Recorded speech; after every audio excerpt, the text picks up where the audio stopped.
Hey, everybody. Welcome to another awesome event. This is the final week of our January Jumpstart event. Today, we've got a awesome guest named Chris Dutton, our founder at Maven Analytics. Chris is going to be walking you through how to ace the data analyst interview, something that we know a lot of folks are intimidated by. And Chris has an amazing framework to just walk you through what employers are looking for in these interviews, what you can expect, and some of the things that you can do to make sure that you turn that interview into the next job opportunity. So I'm going to kick it off to Chris. I'll be in the comments. If everybody could just say a little hi, here's where I'm calling in from, that would be awesome. It's always fun to do that in the comments. And with that, Chris, take it away. Awesome. Thank you, John. I'm just reading through some of the comments here. Let us know where you're calling in from and what time it is. I love to hear all the different time zones here. Got Melbourne, Lithuania, Toronto, Idaho, Dallas. We'll be in Austin, Texas next week, actually. Awesome. Hello, everyone. So curious, has there anyone who's been to all of our January Jumpstart sessions this month? Just give like a little thumbs up or a comment if you've joined from the kickoff to resumes to portfolio building, LinkedIn optimization, and now interview prep. Getting at least a few thumbs up, some yeses. Bill, 3 out of 4, not bad. Awesome. Well, this is the first time we've done anything like this, and it's been a lot of fun for us to do. And hopefully you guys are getting value out of it as well. So we love hearing feedback. Drop comments. Let me know, what you'd like to see more of, how you might want to see us improve or evolve this type of thing in the future. Again, we would love to continue doing these types of events and give you whatever we can to add the most value possible. So very excited for this one. I got to admit, this is my favorite session. It's also the section of the Launching Your Data Career course that I personally teach, the interview prep section. What I'm going to walk through is a set of slides that you'll actually find in the course resources from the Launching Your Data Career course, which, as John has mentioned a few times in the past, is one of the 3 courses that's completely free and available to you as part of January Jumpstart, which means you have one more day to go through. So make sure if you're interested in thinking like an analyst, launching your data career, or ChatGPT, jump in there today or tomorrow and grab the course resources, go through it, take full advantage of that offer. So with that, let me go ahead and share my screen, and I'm going to start up the presentation here. Awesome. And while Chris is doing that, I'm throwing in a link for the private session on Thursday, where Chris and I will field some of your questions about interviewing. So that is only available to folks who actually showed up here today. So it'll be a little more intimate, most likely, and we hope to see you there. Awesome. All right. Is everyone seeing the slides okay? No technical difficulties this time? All right. Perfect. Looking good. Let's talk about the analyst interview. And before I get into nuts and bolts, drop me a comment in the chat. Let me know, is there anyone out there who absolutely dreads the interview or who thinks the interview is the worst or the scariest part of the job hunt? Because I know that was the case for me back when I was trying to launch my career, especially the very first one. Seen a lot of yeses, yeps, hate it, all caps, yes. I freeze. I blacked out during an interview. That's scary stuff. My goal here is to help change your mindset about interviewing and give you some tips and techniques that I hope can help you turn the interview from this big, scary thing like you're preparing for an exam or an interrogation and turn it into something that you actually might look forward to and that you can use to your advantage to really showcase who you are and what you're all about. So when you think about the analyst interview, this is a big opportunity. This is your time to shine. And the whole point of the interview is for you to get a chance to prove to your employers or recruiters or whoever you're speaking with that you have the experience, you have the personality, the technical ability, and the problem-solving skills to succeed on the job. So I want to start by talking about this interviewing mindset that I'm alluding to, because this is a big deal and it's really, really important. because mindset can actually change everything. It can change the way you act, the way you respond. It can change your confidence walking into the interview. So a couple notes here that are extremely important to keep in mind. Number one, be confident. The fact that you're at the interview stage is a great sign. It means that employers already think that you could be a good fit for the role. So that's a point in your favor. Take that confidence into the interview with you. Number two, I know this one's a little bit easier said than done. Try to relax, try to be yourself, and remember that you're trying to come across as someone who other people would love to work with. So it's not all about the technical skills and the problem solving and the cases. It's also just like, are you a good person? Are you fun to talk to? Are you someone that this interviewer could picture collaborating with and sitting on the other side of a desk with, solving problems? That's so important. Number three, this is something a lot of people kind of forget as they walk into an interview, is that it's not a test. It's not a one-way interrogation. An interview is a two-way conversation. And yes, the interviewer is going to be trying to assess you and your skills, but this is also your chance to assess the employer and the company, right? So this is about mutual fit, right? It's not a one-way thing. So when you kind of shift that mindset and walk into the room, treating it as a conversation, that can really change the way you carry yourself and conduct the interview. Last but not least, super important one, kind of goes without saying, don't wing it, right? Even for kind of your basic screener interviews, your simple behavioral questions, rehearsing and practicing and writing responses down is so clutch. It will really help you communicate clearly. It will help you with polish. It will help make sure that you don't feel kind of defensive or caught off guard when you're hearing questions for the first time. And preparation is extra important when you get to things like technical skills or case studies, which we're going to talk about in a bit. So that's the interviewing mindset. Any questions before we go on? Kind of drop them in the chat. And John, if you see any great questions, feel free to stop me, and I'm happy to kind of answer things as I run through the presentation. Yeah, for sure. And guys, there's also a questions tab. That one, it really helps Chris and I kind of aggregate those at the end, and you can upload other questions that you like and make sure we see those at the top. So definitely use that too. Awesome. Okay. So let's talk about the specific things that interviewers are looking for. Number one, cultural fit. Like I said, would I enjoy working with this person? Are they a good fit for our company, our values, our working culture, etc.? Number two, technical skills. This is not in priority order, by the way. This is just a list. So of course you need the technical skills, right? Can you use the tools that are required to succeed in this role? Quantitative problem solving. Can you think strategically? Can you solve relevant business problems? Curiosity and learning ability. This is one we don't talk about really often, but it's such a critical attribute that employers look for in a hire. When you read a job description online, you really have to think about that as like the ultimate wish list for the job, right? And I don't know, John, how often do you think people hit 100% of the criteria on a job description online? Oh man, I mean, I don't think I've seen that candidate, right? And I've hired probably 25 or 30 of them, and I've interviewed hundreds or maybe over 1,000. So yeah, 0% of the time, I think. Yeah, I was going to say maybe 2%, 3%.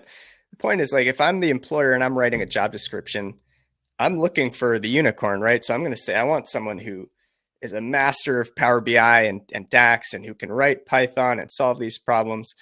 And if you look at a job description and you check most of the boxes or a good chunk of the boxes, but not all of them, don't be afraid to still throw your hat in the ring, right? Because if I'm in that employer position and I'm interviewing someone, it's okay if they don't have every single technical skill that I'm hoping for, as long as they show that they've got an aptitude for learning and they've got a hunger and a curiosity. And this is someone that I can trust could pick up those skills on the job. And that's why showcasing the fact that you are curious and you do have the ability to learn is really, really important in the interview stage. Next up, business acumen. So this is more specific for kind of roles that specialize in a certain type of business or role. So do you understand our business at a high level or our industry? Communication skills, arguably one of the most important of all. Is this person able to communicate clearly and effectively during the conversation? And then finally, enthusiasm. Another one that people don't often talk about, but that goes so far. Are you genuinely excited about the opportunity? And this one hits close to my heart because, as someone who, has founded this business and grown this business, it's very meaningful to me. And when I'm interviewing someone to work for this business, it's an immediate red flag, almost an immediate deal breaker if someone joins the interview and they are just flat and dull and quiet and they seem like it's a chore to even be there. For me, maybe it's just me, but that is one of the biggest deal breakers of all. And it's the simplest thing for you to control. And in fact, when you look at this list, more than half of these items are things that are very simple and completely in your control, right? Things like enthusiasm, communication, curiosity, like these aren't things you have to study for or spend 6 months learning. They are things that you can just get into that mindset and try to really showcase and let shine in the interview. So let's talk about some of the nuts and bolts of interviewing. Generally speaking, we see 3 types of interview questions, right? You've got your basic experience and fit questions, sometimes called behavioral questions.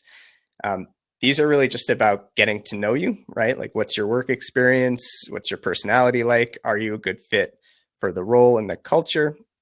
We're going to unpack each of these and talk about some example questions, but that's kind of the experience and fit category. Next, you've got the technical assessment category, which, as it sounds, is all about understanding, do you have the right technical skills and acumen for the job? That can take all sorts of forms, right? It can be just conversational Q&A. It might be a written project or a take-home thing. It could be a whiteboarding exercise. We'll share some examples of those in a bit as well. The third category, which you won't always encounter, but I did in my job hunt, I believe John has a few times as well, is a case study of some sort. There are different flavors of case studies, but generally speaking, these are designed to test your strategic thinking and your problem-solving skills, as well as your ability to think on the fly, to communicate your thought process out loud, and to show off a little bit of creativity and poise under pressure. So those are kind of big picture categories. Here are a few examples. So common examples of experience and fit questions, the dreaded "tell me about yourself" question that's so open-ended, it can almost be tough to answer. Also things like, walk me through a project. What's your biggest strength or weakness? How would coworkers describe you?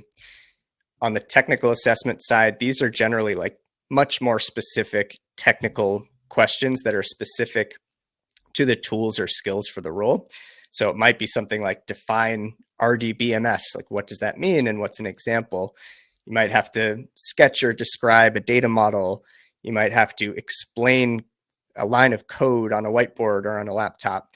Or again, you might have a take-home project or analysis to kind of showcase your skills and what you're capable of.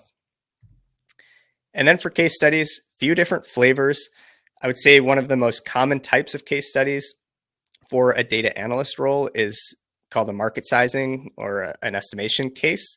We'll show an end-to-end example of one of those in just a bit if we have time. You might also get something called a root cause analysis, where you're kind of asking questions to diagnose a hypothetical case. And then you might see something more specific to business strategy, things like pricing, profitability. Generally, we see those much more commonly in the management consulting space versus analytics.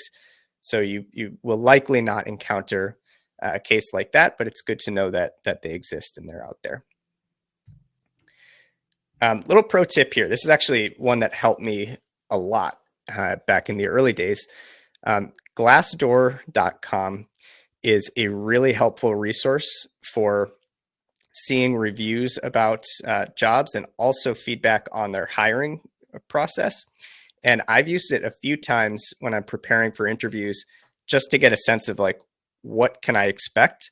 Some companies are known for doing a certain type of case study. Some companies are known for always doing root cause analyses or take-home analytics projects. So I hate walking into the room with no understanding or expectation of what I'm in for. And sometimes Glassdoor can give you really helpful information about what to expect and give you just that little extra bit of confidence. And yeah, good comment here. Glassdoor is also great for hearing real unfiltered employee reviews about company culture, leadership, things like that as well. So now we're going to kind of unpack the specific types of questions, go one level of detail deeper here, starting with experience and fit. So no matter what you're applying for, virtually every interview that you participate in is going to include questions that are designed to gauge your work experience and your personality, and how well do you fit with the company culture and requirements of the role. So the whole point of these questions and what employers are trying to tease out here are things like this. You're someone they want to work closely with. You come across as someone who's positive, you're authentic, you're genuinely excited about the opportunity, right? Going back to that concept of showing enthusiasm. You have experience handling pressure or navigating challenging situations in your past. Really important, your work experience maps well to the job requirements. You've done your homework, you have an understanding of the company and the role. That's an important one. And again, it's one of those things that anyone can do, and it just gives you such a big advantage over the people who skip that step. Take a few minutes. I'm not talking about days or even hours, but just take a few minutes to do your homework, right? Look up the company, get a feel for their team, their culture. What are their principles, their values? Do you understand kind of who they are and the product they sell? That type of quick research just, again, shows that you're invested, right? You've done your homework, you know what you're in for. That can go a really long way. You want to come across as confident, but self-aware and humble, communicate clearly and effectively. And again, you have that curiosity, that growth mindset, and that aptitude for learning. So in the experience and fit portion of an interview, things you should do would be review common questions, which I'll share a list of in just a sec, and have responses prepared and rehearsed. One thing that I've done personally that I found extremely helpful is I'll come up with a list of most common experience and fit questions, and I'll actually write them out, sometimes by hand, sometimes I'll type them into a document, and I'll write an entire response out on paper. And just by doing that, it kind of encodes that response into my memory. And then I'll rehearse it, just verbally without writing it, and going through that experience of thinking about the question, writing it down and rehearsing it and saying it out loud, sometimes in the mirror. That really, really helps compared to answering on the fly when you're hearing a question for the very first time. So again, these aren't hard questions, but rehearsing and practicing is still really, really critical here. Other things you should do: read the job description closely and take some time to research the company. Ideally, you want to work for a company that's, has a similar mission or core values that align with your own. That's really important. Last but not least, be honest, be authentic, and remember, this is a two-way dialogue. Approach it as such. Things that you shouldn't do, this is kind of obvious, right? Don't arrive unprepared. Don't wing your responses. Don't answer based on what you think the interviewer wants to hear. Try to be open and honest and be yourself. And then the last one here, I think this is worth taking a minute to talk about. One of the biggest mistakes that I've seen, and it's such a silly mistake, is to have nothing to say when the interview asks if you have any questions, right? Like, even if you've crushed the interview or at the very end of the call, almost every single interviewer is going to say, hey, do you have any questions for me?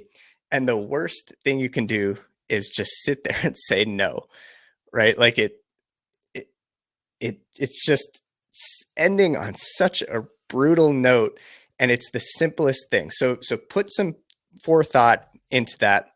You can ask questions about the company culture. You can ask questions about the expectation of the role. You can ask questions about how employees would describe the work-life balance. You can ask questions about the future vision of the company's product or strategy. And it doesn't even really matter that much. It's just make sure you have smart questions prepared and that you're getting answers to questions that you legitimately want to understand about what you're in for this role.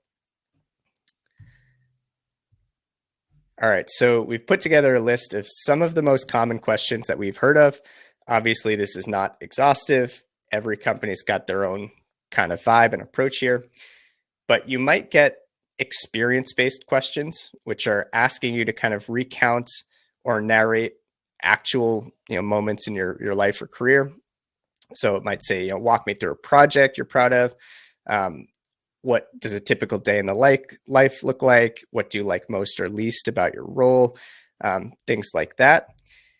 Situational.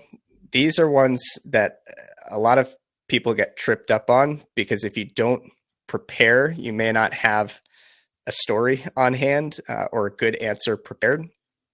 So these are ones that you definitely want to read through. These are the ones that I tended to rehearse the most. But the questions like, tell me about a time you failed, right? Or made a mistake or had to work with a difficult person. The whole point of these is to paint a picture of how well you're able to handle difficult or challenging situations. And if you can't immediately recall a good response to these, it can be a tough spot, right? So these are ones that you want to have a good kind of backlog of situations that you can draw from if you get one of these types of situational questions. And then you've got kind of these odd introspective types of questions, like tell me about yourself. What's your greatest strength or weakness? What would your coworkers say about you? Things like that. So I think this kind of paints a good picture of the flavors of questions that you're likely to see in an experience and fit or behavioral portion of an interview. And as I'm going through this, if there are certain questions that jump out at you or that you've gotten in an interview and wondered if you've answered in an effective way or not, drop them in the chat. And also, like John mentioned, you'll get a chance to register for a private smaller group workshop at the end of this week. And that's where we'll actually go through a bunch of pre-submitted questions that you have. But if we get a chance to answer some here during this session, we will as well. Pro tip for behavioral questions. Like I said, prepare a few well-rehearsed stories. The other tip here is to use the STAR system. For people who've never heard of STAR, it's situation, task, action, result. And it's basically a framework that you can follow as you are responding to these types of questions. So if someone asked me, tell me about a time you failed or made a mistake, the STAR system would basically mean that I'm applying this framework to my response and saying, well, here was the situation. I was not on the same page with a coworker about this thing. This was kind of the task that I was faced with. This was the action I decided to take as a result, and these were the results that I saw. And it's really just a way for you to package your response in a way that's clear and organized, and that you don't just mindlessly ramble on. And it just can be helpful for simplifying the way you respond to these questions as well. One little pro tip in terms of practice, LinkedIn actually has a pretty cool free tool where you can practice answering common interview questions, and it gives you some AI-powered feedback in your delivery. There are some similar types of tools that you can get through ChatGPT and AI as well. But what I like about the LinkedIn one is that it gives you very specific quantitative feedback about things like your words per minute, how fast or slow are you speaking, your pitch variation. So if you're like me and you're naturally like pretty low key and monotone, I have to like actually build the energy and enthusiasm to like speak with inflection and be engaging. And that's something I've struggled with in the past. So that pitch variation readout in LinkedIn can tell you, are you speaking monotone, right? Are you droning, or are you speaking in an engaging way? Also, the filler words, this is a really interesting one to see when you say your ums or your ahs or your knows, all those filler words that just don't add value and sometimes make you look or sound unprofessional. It will actually quantify how often you used those types of filler words.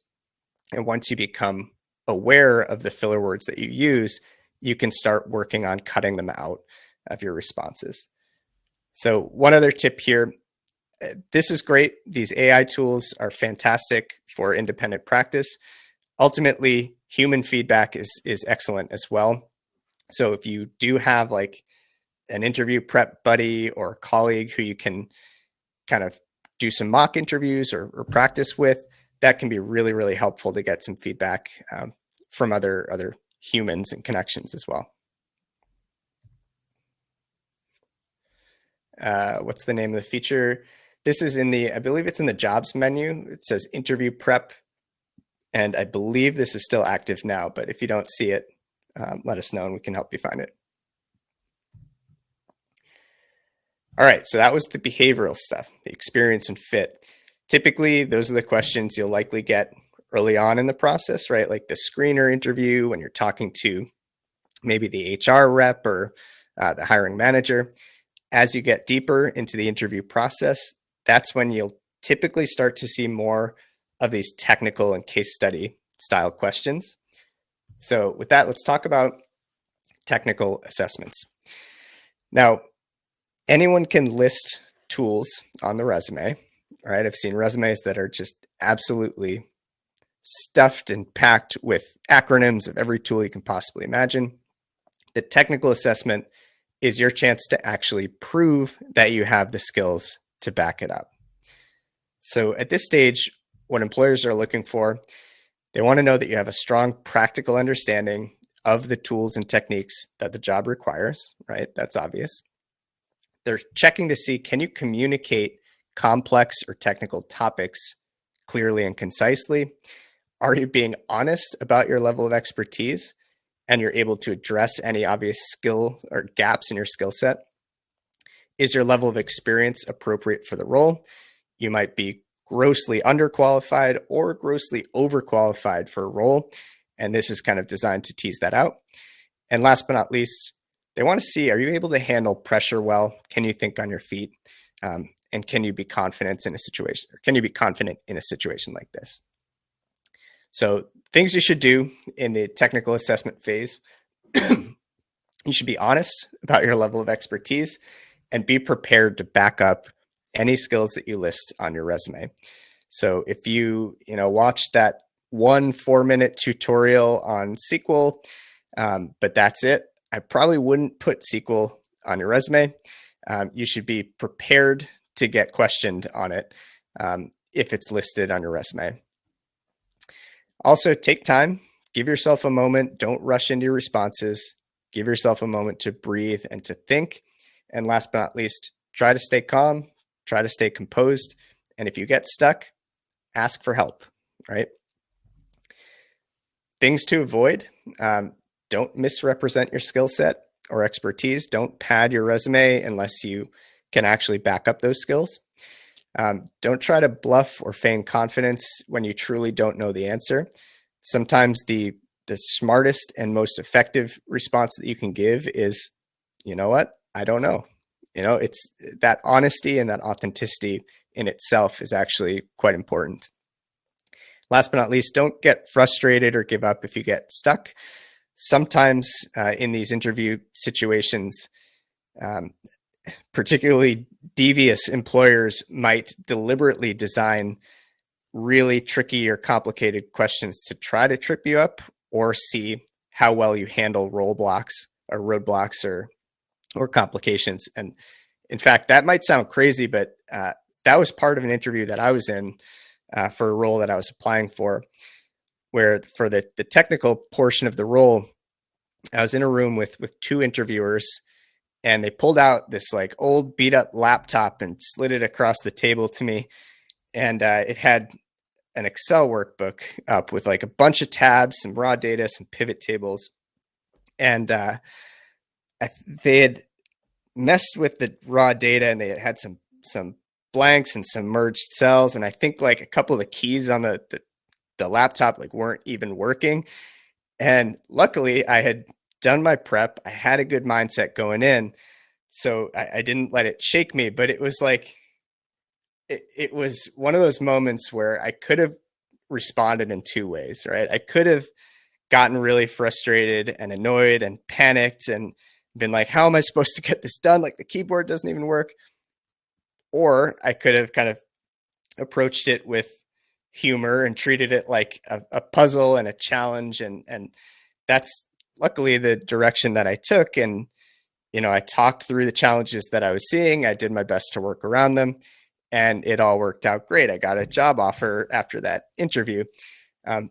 You're not always going to get cases like that, but that was one of those moments where just having the right mindset really, really helped me out, because if I were in that situation at a different point in my life, I might have panicked and it might have gone very, very poorly. Yeah, that's Chris. I'll share an anecdote that I think is also pretty relevant, building on that. And it's I was in an interview where I got interviewed by 4 different people sequentially. So I came in for, you know, back to back to back to back. And the first 3, I felt like I nailed them. Like, I'm definitely going to get hired. And then the last one was like the worst hour of my life. The guy just beat me up so badly. He like never cracked a smile. He was pushing me so hard. And I was like, oh, I can't believe, you know, this was going so well, and then it went so poorly. And the next day the recruiter called and he was like, you know, hey, I've got good news. You've got a job offer. Aaron wants you to be on his team. And Aaron was the guy that beat me up. And what I didn't realize at that age was that like the interview, you know, it generally starts in the same direction. And then if it starts to get really hard, that's not a bad thing. That's actually a really good thing. Like if I'm thinking of hiring you and I start really pushing you, it's not because I've written you off. It's because I want to see what you have, you know? So if it starts to feel hard, hang in there. You know, I was probably sweating and shaking, literally like physical symptoms during that interview. And, but it ended up being a good thing. And I had no idea at the time. And in hindsight, it makes all the sense in the world, but just something to keep in mind. That's great. I love that. Sometimes you hear about people doing like the good cop, bad cop thing too, where like one interviewer is your best friend and the other one is like a total jerk. I haven't experienced that myself, but good to prepare for anything. I think that's the bottom line. Awesome. So diving a little bit deeper into different types of technical assessments you might encounter. 2 of the most common categories are knowledge-based assessments and hands-on assessments. So knowledge-based, these are quite common, and they're typically delivered as just conversational, like Q&A style things. And generally those are more fundamental concepts, right? So if you're applying for a role that uses SQL or requires data modeling pretty heavily, you might get some questions about, you know, describing different types of joins. You know, what's the difference between an inner and an outer join? What does ETL stand for, and what might an ETL process look like? What is normalization in the context of data modeling? So specific technical questions, hopefully directly related to the tools or the skills required for the role, just to make sure that you're being honest about your skill set and that it's a good fit. Hands-on, these can take all sorts of forms, right? I've seen whiteboarding exercises. I've seen code reviews. Sometimes you'll get a practical exercise with, you know, something on the spot, an actual laptop, like I did in the situation that I described. And it's the same end goal, right? It's showcase your technical skills, prove that you have an understanding of the tools and techniques that you need for this role. It's really just how they deliver the questions that might vary. One that seems to be more popular these days that I actually think is pretty effective is the code review piece, where you'll actually see some written code and try to either reverse engineer or describe what the code is doing step by step. I like that because it kind of tests a few different characteristics. It tests your technical skills. Can you actually interpret and diagnose what this code is all about? And it also tests your communication skills, right? Can you break down code on a screen into a clearly communicated step-by-step process that shows your deep understanding? So those are all different types of technical assessments that you might encounter. The last category here, which I want to spend some time on, is the case study. I'm not sure, I'd actually be curious what percentage of interviews for data analyst and BI and data scientist roles include a case. When I was launching my career, this was quite common. I think the majority of interviews that I sat in included a case component, and I hated it. It was the one thing that would just give me the worst anxiety because it was the biggest unknown. But what I'm going to walk through here, and what eventually helped me quite a bit build confidence, is a framework that you can apply to solve pretty much any type of case study that's thrown at you. It's the same kind of logical framework, step-by-step approach that you can use every time. So to introduce the concept of case studies for those who are new to it, these are about not really testing technical skills so much, but testing your general strategic thinking and problem-solving ability. Certain types are market sizing, root cause, or business strategy. And with the case study, what employers are looking for here, again, you've got strong strategic thinking skills, deductive reasoning, problem-solving abilities. Do you know how to break down a problem? Do you know how to translate a problem statement into a plan of attack or a strategy that makes sense? Can you communicate clearly and effectively and ask thoughtful questions and talk through your thought process? Can you approach cases with multiple perspectives to try to solve the problem or apply different creative solutions? Again, this is another point where you're going to be expected to show poise and confidence under pressure, because these can be tough and they can be stressful. They also want to make sure you're comfortable working with numbers and you have a good intuition for how to use data effectively. And last but not least, I'll call this one a bonus. If you come across like you are genuinely excited about the problem solving process, or you go in there with a smile on your face being like, all right, this is going to be fun. Like, I know this is going to be tough, but like, I'm up for the challenge. Like, I'm going to approach it like I'm solving a puzzle. I love that interaction. I love when people have that attitude where they're not on their heels and defensive and scared. They're excited to try to solve the problem. So things that you should do in cases like this, right? You should over communicate, share your thought process out loud every step of the way. Treat the case like a two-way dialogue, right? It's not just you silently working through calculations. You can ask questions. You can ask for help, for guidance. You can talk out what you're thinking about, things like that. Try to stay calm. Try to go slow. Be deliberate, and apply a logical problem-solving framework, which we're going to talk about. And last but not least, all bold, all caps, prepare and practice. So studying some common cases, working through a bunch of these on your own, brushing up on some basic math, and then again, using tools like Glassdoor to research the company's hiring or interview strategy can all really, really help in the preparation stage. One more anecdote for you. This is actually my first analyst interview that I ever participated in. It was for an internship, actually my junior year of college. And I had no idea what a case study was. And so I was not expecting anything like this. I thought an interview was like, hey, Chris, what are you studying? Like, what's your favorite course? Do you like data? Like, what tools do you use? Like, that's what I was expecting to be in for. And I walked in the room, and within the first 5 or 10 minutes, they handed me this binder of information with charts and graphs and summary details and a bunch of questions at the end.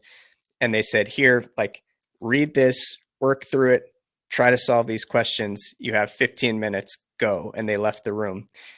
And because I had never prepared for anything like that, and I had no idea what I was in for, I completely just blacked out. Like, my mind went completely blank to the point where I was about an inch away from just leaving that binder on the table and walking out of the room and never looking back. And to be completely honest, I bombed that interview. I answered maybe 1 or 2 out of the 10 questions, but in my mind, I could not think straight because I was so caught off guard. So the point is, preparation and practice is really important. And once you know what you're in for, and once you put in some time to practice, they're really not that bad, right? But without the framework and without the tools, these can kind of throw you off guard. So things that you shouldn't do: don't internalize your thought process and sit in silence. Don't try to rush into the case without establishing a clear framework first. And try not to get frustrated or give up. These are supposed to be tough, right? They're supposed to be challenges. They're supposed to test your grit and your confidence and your poise. So just remember that. And again, try to get in that mindset of approaching it and tackling it like a fun challenge if you possibly can.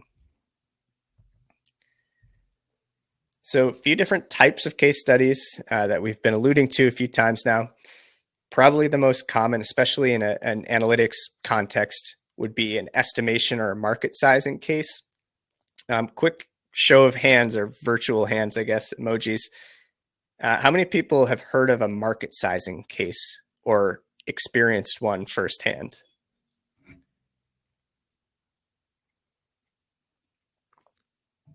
Some yeses, some nos, got some floating thumbs up and some crying emojis for some reason.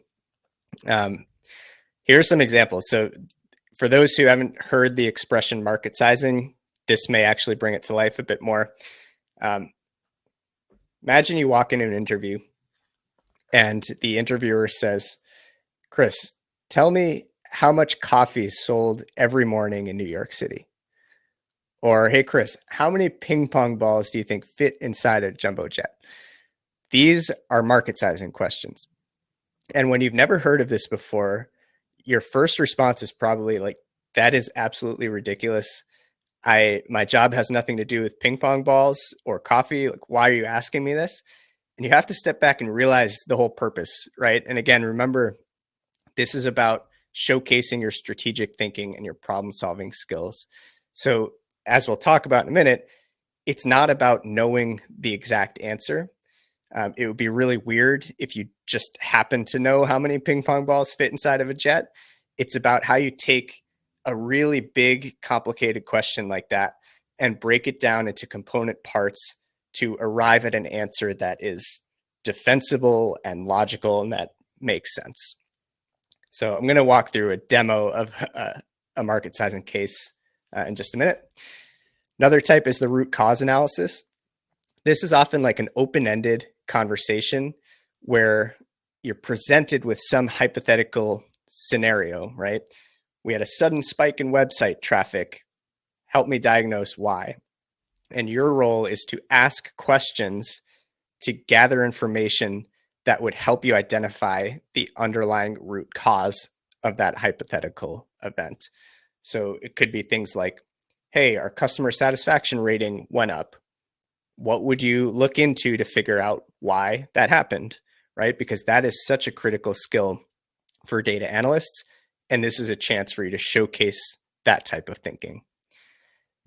Last but not least, business strategy. I won't really spend much time here. Again, these are more common in management consulting roles where they would go a little bit deeper into like specific business strategies with pricing, profitability, M&A, competition, things like that. If you're looking for a data analyst role, it's unlikely you'll encounter those. So in our course, we really focus on the first two, market sizing and root cause. So let's talk about market sizing. How would you solve one of these crazy questions like the ping pong ball question or the coffee question, right? Well, like we said, it's about applying a framework. And this is the framework that we propose using, that I've used in the past, that has been successful. You clarify the question, you plan your approach, you break down the problem, and then you gut check your answer. Okay. So clarifying the question, this is where before you start to do any calculations or anything, you ask questions to make sure you understand the scope of the problem and that you clarify anything that might impact your answer, right? So you can ask about units of measurement, timeframes, locations, definitions, things like that. I'll show you an example of what that looks like in just a sec.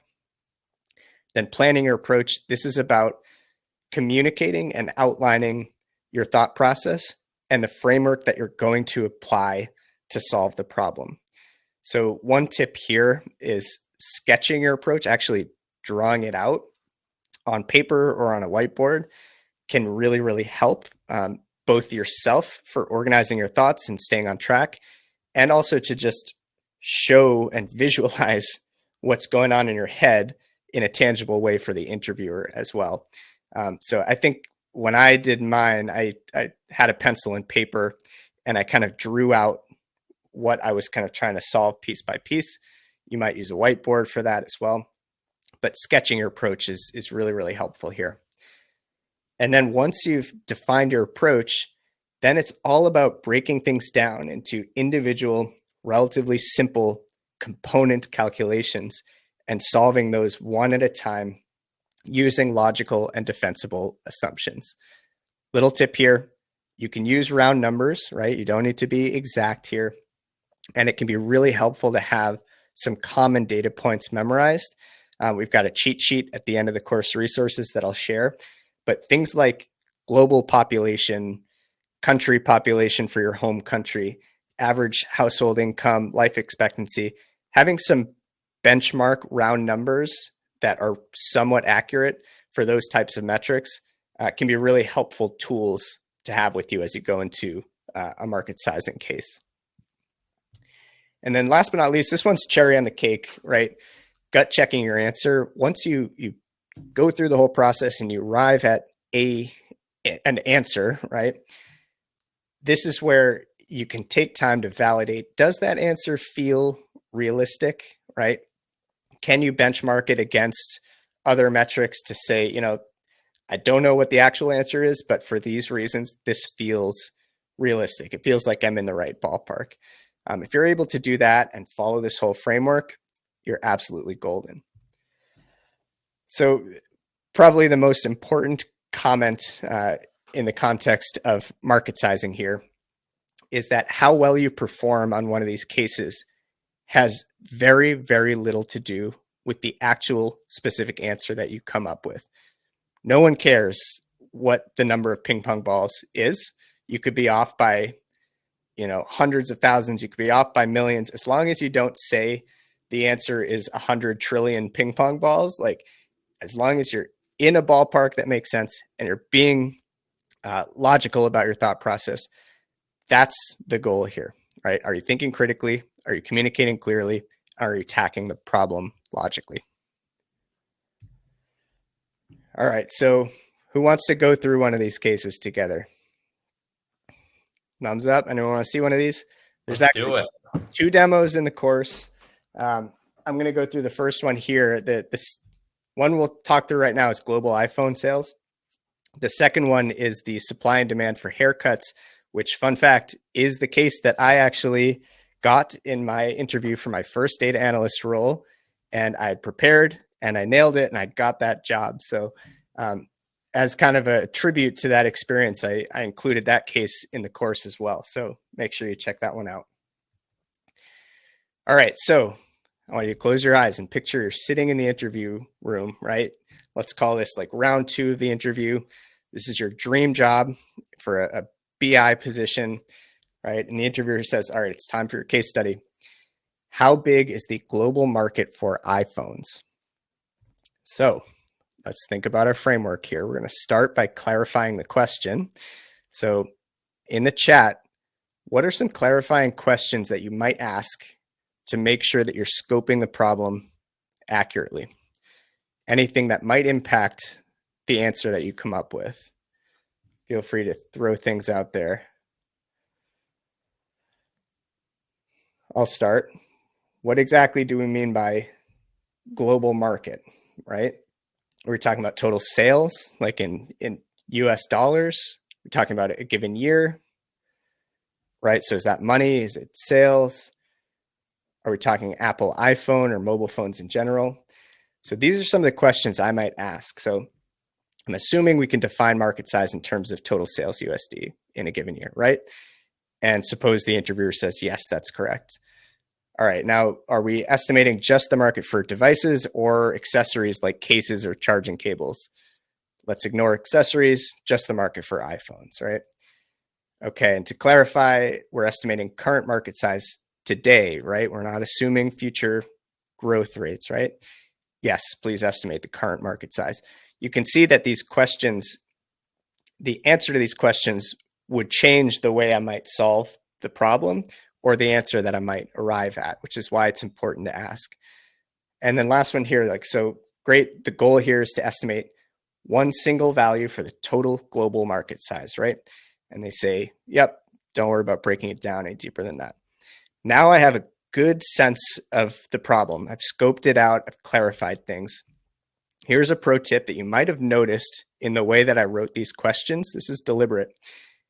I asked those questions in kind of a closed-ended way, and I did that strategically to help control the dialogue and work to my strengths, right? So instead of saying, how are you defining market size? I said, I'm assuming we're defining market size in total sales USD, right? Because that's how I want to answer the question, right?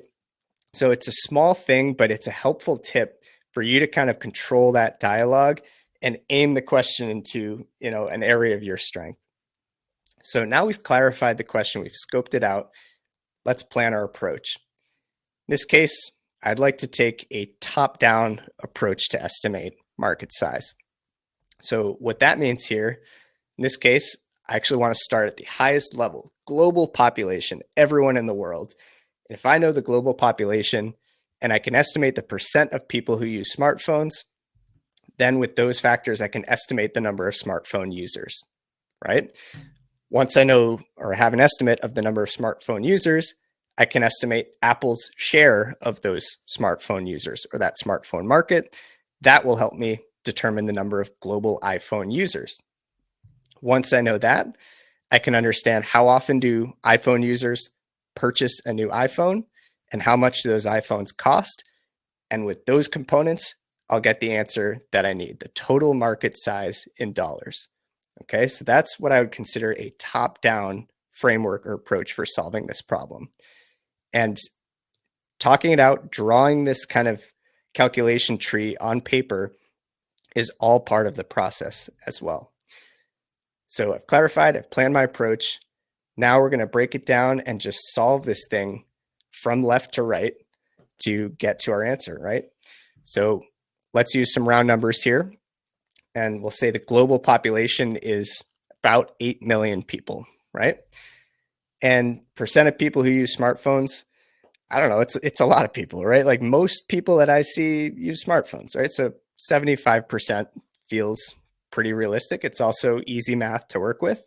Multiply those, and I've got my estimate for the number of smartphone users in the world, 6 billion, okay?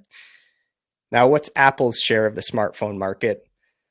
I have no idea. I don't know, but let's say they're a pretty big player. In the US, it's probably larger, but globally, maybe something like 20% makes sense. That might be low, it might be high, I'm not sure, but we can apply that assumption to calculate the number of iPhone users in the world at about 1.2 billion, okay? Now, this part's a little bit tricky, but we know in this case there are 1.2 billion users. How often are they buying phones? It's probably not one phone every year. I personally buy a new phone about every 5 years. So I'm going to say the replacement rate per year is 0.2 phones. right? So then when we multiply those figures, that will tell us the number of iPhones that on average get purchased every year by iPhone users, in this case, 240 million. And the final step that I need, the final component, is how much does each of those phones cost? Last time I checked, it was around $800 for a brand new iPhone. And when we calculate those two together, we get a final number of about $192 billion.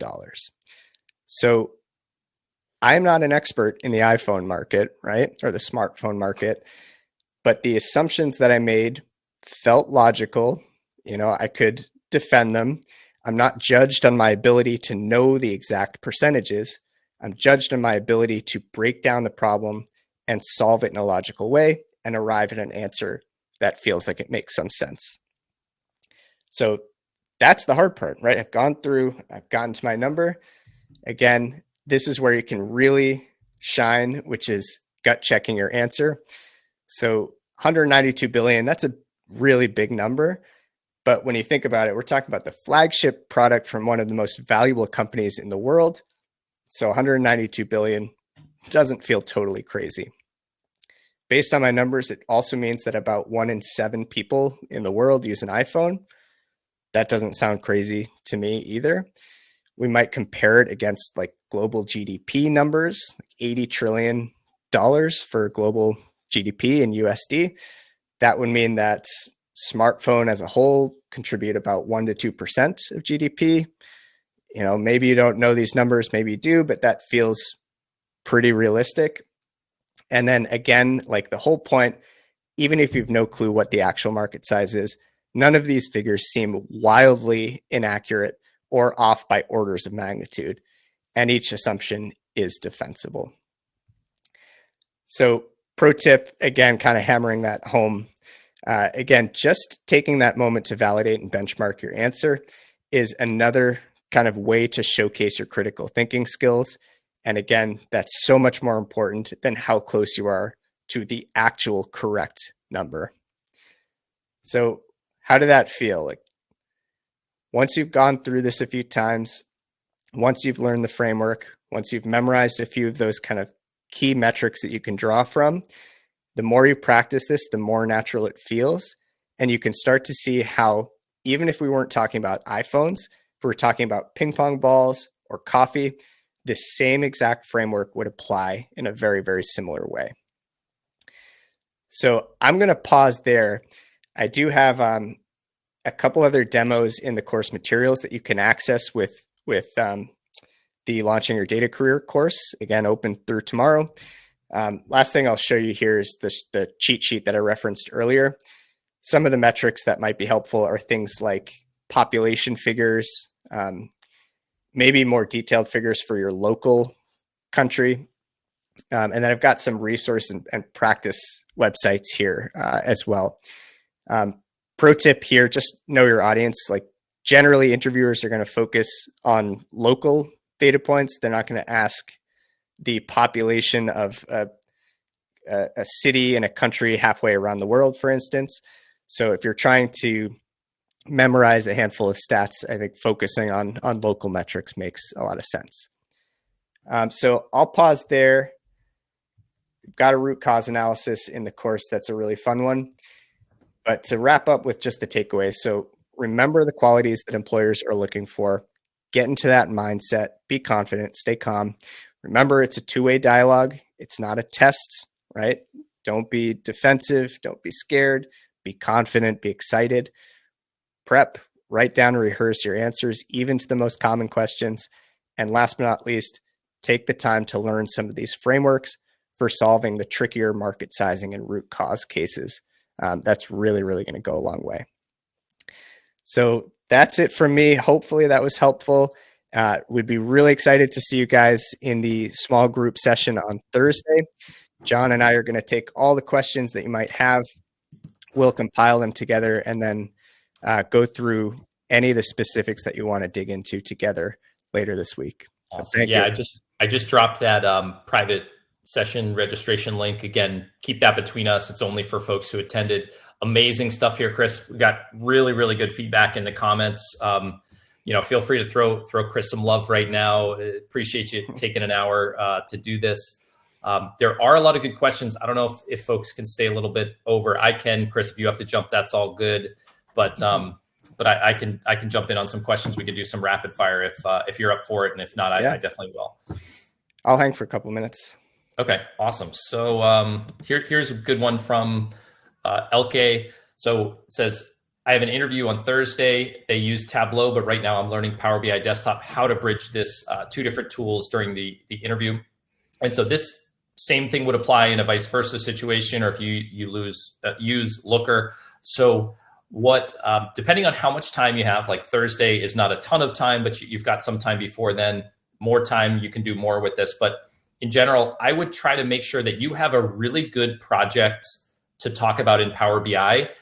Since that's where you've already got some traction, you're probably not going to learn Tableau enough to do an amazing project before then, but have a really good project that you can talk about Power BI, and at least maybe like read an article or two about the key differences between Power BI and Tableau so that you can speak to that. Like, I think for a Thursday time frame, that's probably about as much as you're maybe able to get done.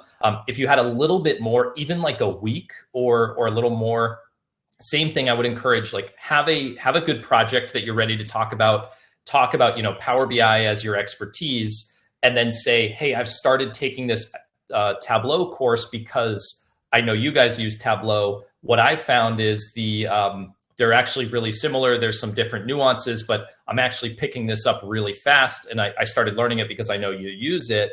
That would be like all the right signals that I would be looking for as a potential employer. Like, yes, I want you to know Tableau, but if you're really good with Power BI, you're a good data storyteller, you can create the visuals and do that.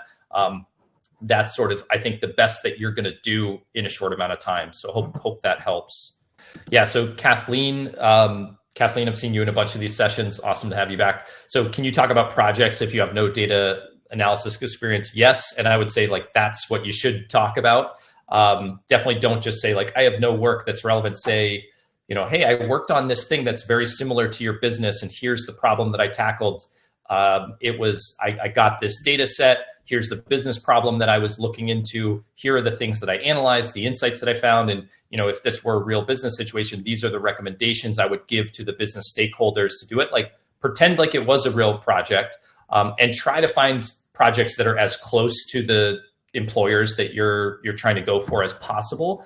And that's the best you're going to do. You're not going to manufacture experience that didn't happen, but those projects can still be pretty close and are very representative of the work. So that would be my advice on that one.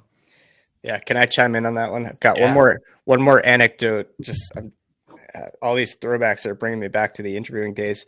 Back in one of my first data analyst interviews, this was before project portfolios were like a common thing, before Maven Showcase existed, obviously.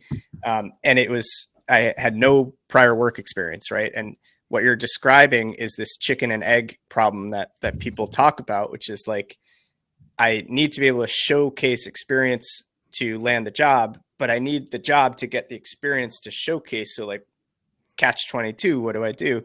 And that's where we talk about build projects, use sample data. I think John nailed it, right? Like, the closer you can get to simulating a real on the job business case with practice data, the better.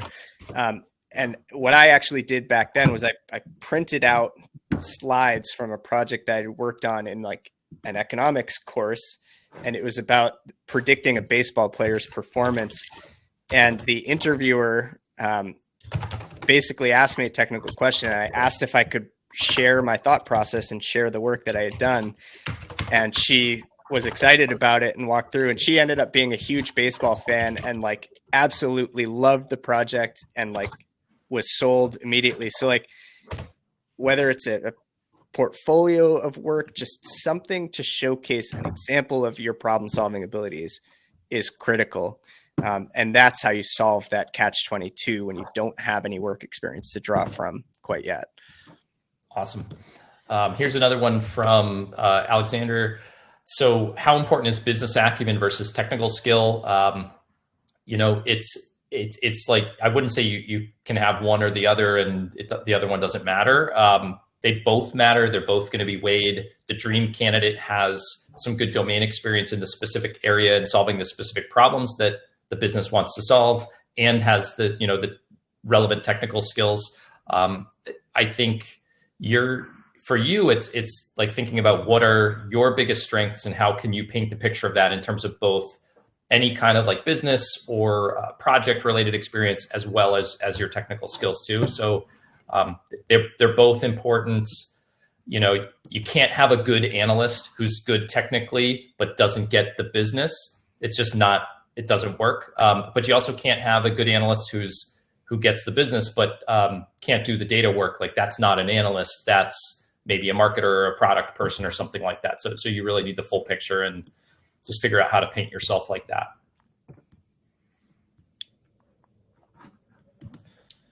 Let's see. Yeah, what else we got here?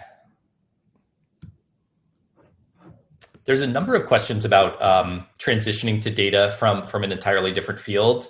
So there's this one's from Justin. Basically, how do you tackle questions talking about transitioning? There's a whole bunch. And one of the biggest things I would talk about is how passionate you are and why you're excited about getting into data. Like that's an important thing. You want to be running towards data and not running away from something that you hated just because you want to look positive in that sense. The other thing, in addition to kind of being excited and running towards data, I would talk about things that you've already done to start building your skills. Like you're a self-starter, you're learning things, you're practicing skills. Like that would be really important and a good indicator for me as a potential employer that things might work out with you. The other thing I would talk about is try to figure out, if at all possible, how you can relate some of that experience that you come with to data. And some jobs are like a little closer to data than others, but whether it's like something technical, whether it's just working on a team, whether it's understanding business problems, like there's usually something you can pull from your previous experience. And people will say, I have this experience, it's not relevant at all, it's not helping me. But I usually you can think about what does help and position it. And that could be the thinking, something technical, or potentially communication. So hope that helps a little bit. I'll take this one. Please recommend websites to practice technical skills. There's this amazing platform, probably the best in the world, called Maven Analytics, where you can learn all of these technical tools: Excel, SQL, Power BI, Python, Tableau, machine learning, ChatGPT, and so on. Obviously, I'm being a shameless self-promoter here, but we are really proud of the content that we've built. It's a great place to learn these technical skills, and we've got all sorts of learning content, from self-paced courses and paths to guided projects that will give you a chance to learn and apply your skills, and also package them in a great portfolio that you can share. So we love our platform. We hope you will too. That's the first place that I'd look. That's awesome. Here's a good one from Victor. So asking about aptitude for learning. Basically, a lot of people talk about it. How can you show it? So for me in interviews, what I have asked people in the past is, tell me about a time you needed a skill that you didn't have, and how did you go about building that skill? And what I love is somebody who's in some way is a self-starter. Like they picked up a book, they went online, they got a course, like they did something like that. And why I think that's really important is like I think kind of what you're getting at is like everybody says that they have this. I'd love an example. Talk to me about your specific methodology, and kind of when you can talk me through that, I feel a little more confident that there's substance behind what you're saying there.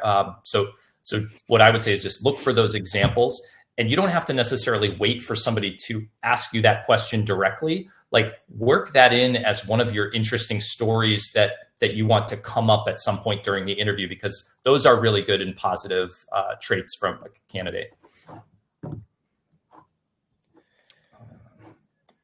Here's one that is probably sounds like a hard one from Jisheng. So I have no work experience with Salesforce. How should I respond to an interview question like, what is your experience with Salesforce? I mean, don't say that you have work experience with Salesforce, but I would say if you think you sort of understand what companies are doing with Salesforce and how someone like yourself as an analyst might be useful, I would talk about that. You know, like, hey, I haven't actually used Salesforce. Maybe I've used HubSpot as like a competitor to Salesforce and I'm familiar with that. Or maybe you haven't, but you at least understand that companies are using Salesforce to track their potential enterprise sales, looking at their leads, like how well those leads are closing, and talk about kind of the types of things that you think might happen there. But certainly don't bluff. Like that was one of the things Chris put in his don'ts before.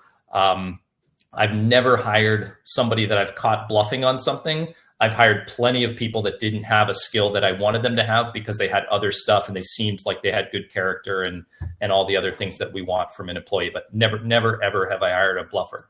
So.